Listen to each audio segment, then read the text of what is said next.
So let me begin with the story. We spent some time talking about this with Annie Bergeron-Oliver. Mm-hmm. This is a pretty big deal. This is a bit of a tough one, perhaps not unexpected, though, for Mark Carney to have to deal with, and that's Stephen Guilbeault, a former environment minister very much associated with the environmental movement, former head of Équiterre, saying, you know what, I don't think I can live with the decisions this government is making. And he hasn't stepped down yet, but the rumor is he will.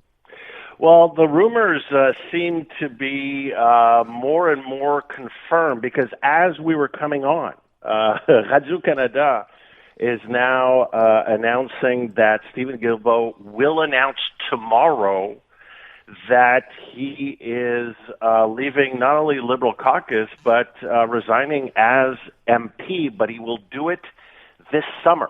So he'll finish the session. So that means, 3-4 more weeks, and then he would resign. Now that's now being confirmed by Radio-Canada.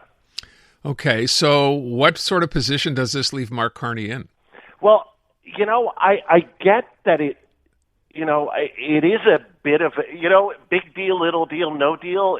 I find it's not that big of a deal. I get that it will do a lot of news and we'll be talking about the majority and a by-election and Mark Carney's position on climate. I get it. But in November, well, let me go back to the election last April. Stephen Guilbeault had been, up until then, as you said, environment minister under Justin Trudeau. He was in charge of culture and cultural communities. When the election was called last April, at that time already, I just want to point this out, Mark Carney had already scrapped the carbon tax that had been set up by Stephen Guilbeault and had already announced that he was pro-pipeline. So Stephen Guilbeault ran on that platform in 2025. I just want to remind everybody of that. It's not like there's been this massive tectonic shift. And so that happens. He gets elected. He gets named Quebec lieutenant. He's part of the cabinet. He resigns as minister in November, right? I just want to again point out, from a political point of view, that, when he resigned, everybody went crazy. It was front page news in Quebec. He went on Tout le monde en parle, and he went on every media platform there is to talk about his disappointment in Mark Carney and this, that, and the other thing. Well, since November, I just want to say, in Quebec, Mark Carney's popularity and the Liberals' popularity has increased. So I just want to say I understand the debate that may generate and the question may raise, and the other 13 that have signed the letter, that mysterious letter that was sent to Mark Carney, will it create some sort of effect or movement there? But in terms of a massive impact, what can I say? Both Quebecers and Canadians right now, and this goes beyond the Alberta question, they are not as preoccupied about the environment as they were, for example, when I was environment minister, 10 years ago. They're just not. Okay. But at the same time, I don't know if you heard what today, when she kind of weighed in on this, what Melanie Joly had to say. Yeah. Look, times are different. We're dealing with an energy situation now in the U.S. So does it make sense then to be able to move forward doing this kind of stuff? Well, look, first of all, it's not like Mark Carney threw out everything on the environment. For example, I just want to point out, not to get too technical, but one of the conditions, the Mark Carney conditions to move forward on this Alberta pipeline, the memo deal with Daniel Smith and everything around that, is something, and it hasn't been really talked about a lot, is the Pathways Project, which is a carbon capture project that is evaluated at $16 billion. This is not a small thing. So, and carbon capture, for Mark Carney, he's made it part and parcel of any approval for a pipeline deal. So I'm just saying that the fact is that the economy has changed in the last 10 years. Where we are politically has changed in the last 10 years. And right now, the focus is simply not the environment. Poll after poll after poll after poll in Quebec and in the rest of the country are saying that. Is it important for all of us? Yes, the environment is important. Climate change is important. We're probably going to have forest fires again this summer. It's going to be bad. We are concerned about it. But when it comes to the ballot box, when it comes to policy, what are the priorities for Quebecers and Canadians? It's just not the environment. It's a fact. Election after election after election, it's been proven, and the polls prove it yet again. All right, I want to move on from that because this debate's not going anyway anytime soon.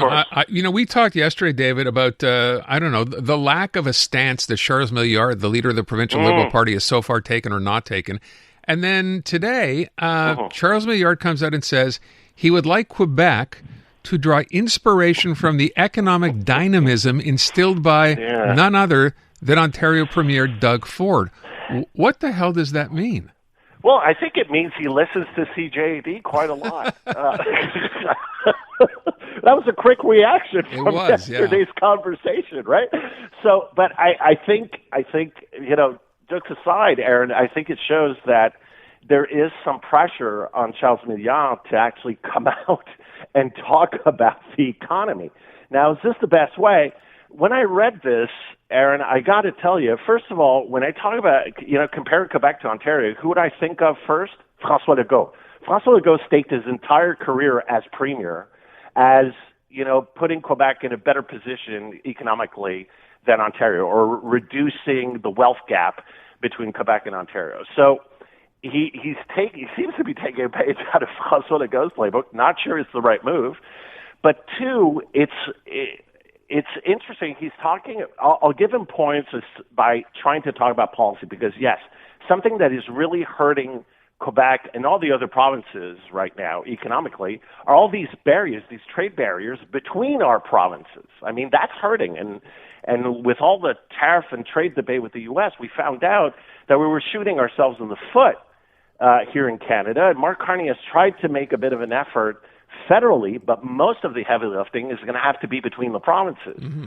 But what I would say on that is that Charles Milliard, again, when he talks about this, his state is very abstract. Okay, I'm going to go to Toronto.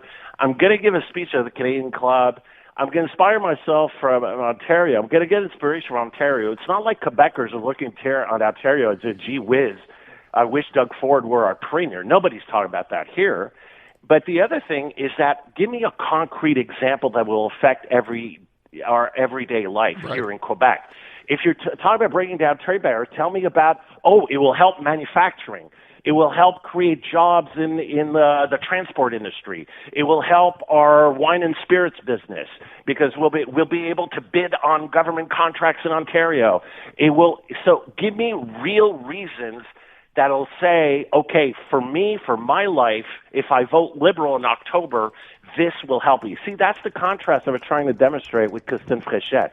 Whether you agree or not with what she proposed yesterday or in the last few weeks, that's fair. But at the same time, every time she comes out, you can see the connection she's doing, that she's trying to establish with everyday lives and saying, okay, by doing this, I will help your everyday life in this way. And Milliard has yet to establish himself on those key issues. Again, I know I repeat it, but it's so important. It's affordability, healthcare, and housing. And those three issues, he has yet to really establish himself, establish a connection. And when it comes to October, the question is going to be, for a lot of Quebecers, okay, if I don't want the whole referendum mess with Paul Saint-Pierre Plamondon, who am I going to vote for? Am I going to go Liberal or am I going to go CAQ? That's going to be the question. I really do think that's going to be a big ballot question for everybody that's not interested in going through all the turmoil of a referendum.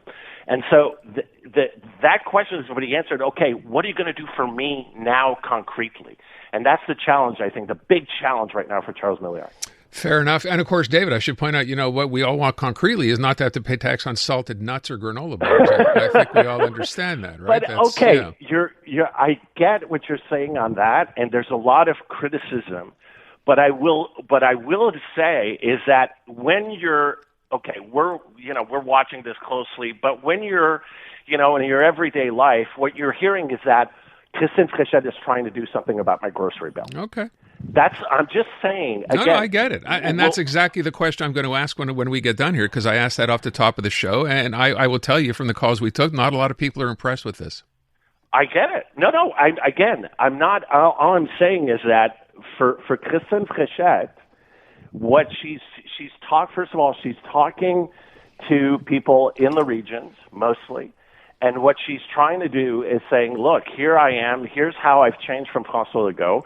You're concerned about your grocery bill. Will this measure really do something?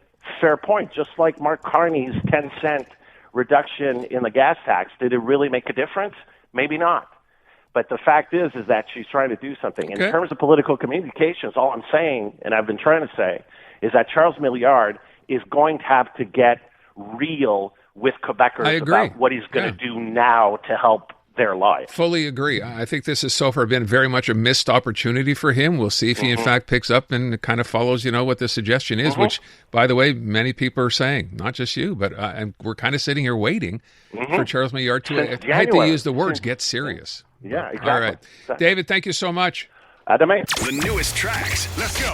New music. And the next big thing. Always on the new music first. Your first place to hear it all. Cause you gon' like it, love it, wanna play it twice. Playing now. iHeart New Music.